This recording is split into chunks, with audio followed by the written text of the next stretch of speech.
اعوذ بالله من الشیطان الرجیم. بسم الله الرحمن الرحیم. مسئله‌ای که امروز میخوایم بیان کنم و وعده کرده بودم درباره یوم القدس است. لیکن ای که ما مسئله یوم القدس را ریشه‌ای مفهمی و یک تحقیقی صحیح که تمام جوانبش داشته باشی، ابتدا باید مسئله قوم پرستی را ما بفهمی که یهودیا و خصوصا سیونیست اسرائیل در زی مشکل گرفتار است. بلکه اگر ایره بگم دنیا تقریبا چی یورپی ممالک بگر، چی امریکا بگر، چی اسلامی ممالک بگر، در ازی مشکل گرفتار شده، دمزی ایدئولوژی غلط قوم پرستی. از نقطه نگاه دین قوم پرستی چیه؟ از نقطه نگاه قرآن قوم پرستی معنیش چیه؟ روایات قوم پرستی را چی میگه؟ تأثیرات منفی قوم پرستی چی است؟ خب میخوایم ابتدا از قوم پرستی را از نگاه قرآن مختصر در خدمت شما بیان کنم. در منی قرآن که وقتی آیه قرآن را میخوانه یا آیات بعضی از آیات قرآن را انسان میخوانه و تفاسیر توقمونه، تفاسیر علامه طباطبایی رحمت الله علیه، تفسیر تسنیم آیت الله جوادی عمولی و دیگه تفاسیر را، حتی تفاسیر اهل سنت را آدم میگرنه واضحه که اولنا کسی که همو فکر نجات پرستی را و فکر قوم پرستی را نشودد و از خود ابراز کرد او شیطانی ملعون بود. ما آیات را انشاءالله در خدمت شما میخوانم.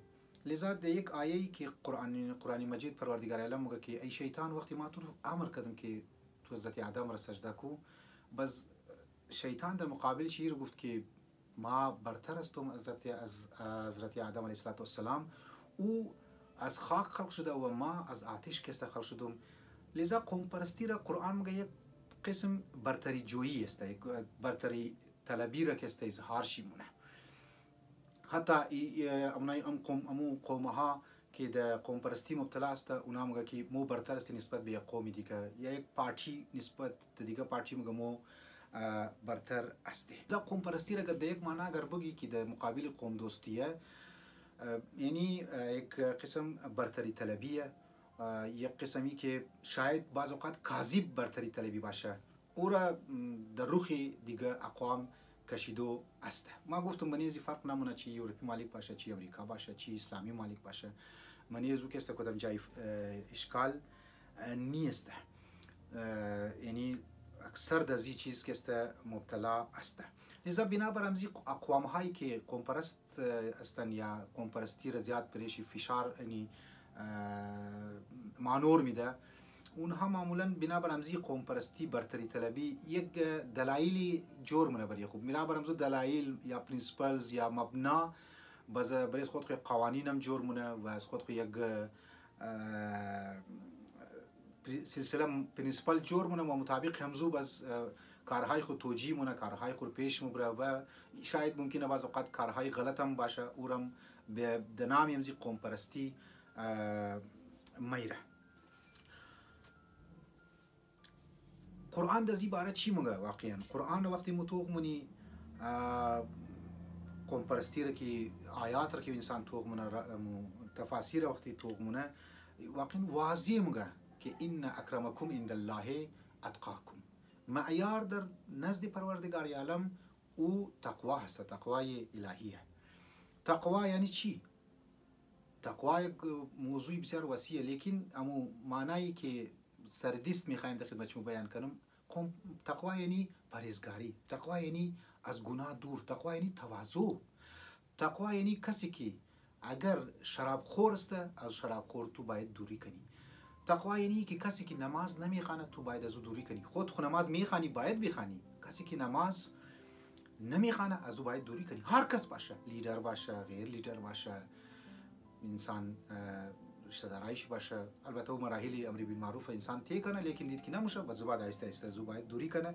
اگر زیاد دوری هم نمیتونه، از قلب خو باید کست از او ناراض باشه و یک قسم نفرت کست باید داشته باشه که این نفرت هم معنیش نیست که عدم برداشت، نه، یعنی مثلا موز کاری بد انسان بد چی ما یا ظلم بد چی ما، خب اینجی معنیش اینه که ما بگیم که انسان اسلام انسان را یک انتها پسندی را درس میده. نه، وقتی که تو منی مطالب را بسیار وسیعه، تو منی که قوم پرستی که قوم دوستی چی فرق داره، اثرات منفی قوم پرستی در دنیا چی بوده، خودی معنای قوم پرستی که یعنی اکستریمیزم، یعنی یک اکستریمیست فکر است نسبت به قوم خو او رو باید که بررسی کنی. تو منی که واقعا دمنی معاشیزمو که قوم پرستا بوده، آیا اینها سلوگان و نعره قوم پرستی که زده اینها تا امروز را اهداف قوم را پیش برده یا نبرده، یا اهداف شخصی از خود که است پیش برده. کردار منفی به طور کلی، نه که ما گفته بودم، نه کردار منفی قوم پرستان نسبت به واقع 6 جولایی. یک دفعه آدم تو اون کردار منفی قوم پرستان اورال که دمنی مارکسیسم و اینا چی خیانت هایی کده، چی مشکلاتی ایجاد کده، اینها رو ما ان شاء الله بررسی مونی، اما پروپاگاندایش رو ان شاء الله بررسی کسته مونی.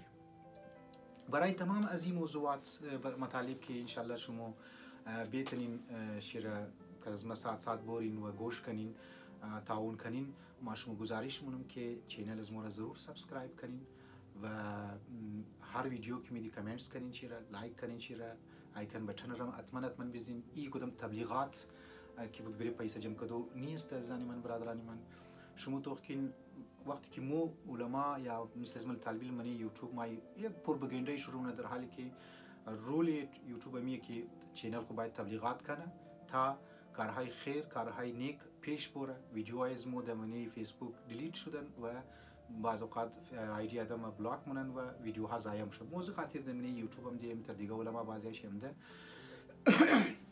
نزد منی اونایی که یوتیوبر هستن و اونایی که ویلاگ جور مونن، اونها پروفشنال کار انجام میده، لیکن مو کوشش داری که نمی کارهای خیر پیش بره، ویدیوهای از مو ثابت بمونه، یک صدقه جاریه بمونه و اگر بعد از مرگ از مردم گوش کردن، توخ کردن دیگه اونا مور ثواب حاصل شونه. فیسبوک یکی اگر یک آیدی بلاک شد یا ختم شد دیگه او کنه ویدیو رو نشون نمیده، لیکن یوتیوب یک خاصیت چی است که 2 سال نه 3 سال نه بلکه 10 سال نه ویدیو رو دمنی نیوز فیدی همزو کسی که سابسکرایب کرده او رو نشون میده.